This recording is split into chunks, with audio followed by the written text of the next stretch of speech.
এও একটা বেশ ব্যাক করা যাবে না, প্রায় 1-2 প্যাকেট ঢালাই বেশি যাবে এর মাঝখানে, প্রায় 2 প্যাকেট ঢালাই বেশি যাবে জায়গা।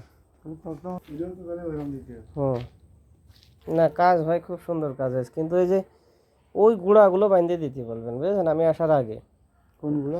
ওই যে মাটামের যে গুঁড়া না, ওটা হচ্ছে বেজের সাথে বাঁধিয়ে দিতে বলবেন।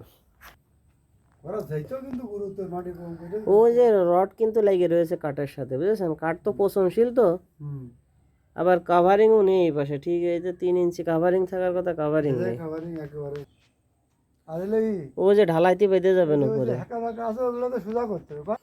বেজ, এই যে এত কভারিং দেওয়া যাবে না, এই যে বেজ দরকার একটু এদিক সরাই দিতে হবে বুঝেছেন। হ্যাঁ, ওই যে কাঠের সাথে লেগে গেছে ওই পাশে, ওই পাশে কাঠের সাথে লেগে গেছে। কাভারিং কোনোটা ঠিক আছে, যে এইটা কাভারিং এই পাশে বেশি, বেজটা যদি একটু মোচড় খাওয়াই দিত, মানে সোজা করে দিত, এটা তেড়া করে ফেলা আছে, রুইতনের মতো করে ফেলা আছে। এই সোজা করলে তাহলে কাভারিংটা ঠিক হয়ে যেত। নেই,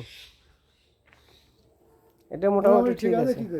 দেখেন এইটা আর এটার এই পাশেটা আর এটা কায়েত হয়ে রয়েছে, কলম কলম কায়েত হয়ে রয়েছে, এটা এই বেসটা আর একটু সরাই দিতে হবে এই পাশে। এই যে এই পাশে কাভারিং মোটের পারে নেই, ওই পাশে বেশি হয়ে গেছে কাভারিং। আরে মাটাম দেখেন এইটা কোনে কোনে এই যে একেবারে বাজে অবস্থায় মাটাম।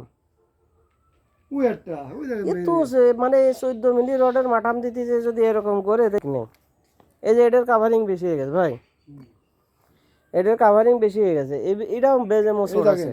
আমি না থাকলে কিরম ভুল করছিল দেখেন। এই যে এটা 14 মিলি আলাদা করে যে 7টা দিদি বলেছে, ওইটা সেই 14 মিলি না যে 12 দিয়ে দিল। আচ্ছা, এবার এই দুটো হলো 59, এই সাইডে ওই 53 নামে ফেরিল। এগুলো খেয়াল করবেন, আবার কিছু বলতে গেলে আমি যদি না থাকতাম না,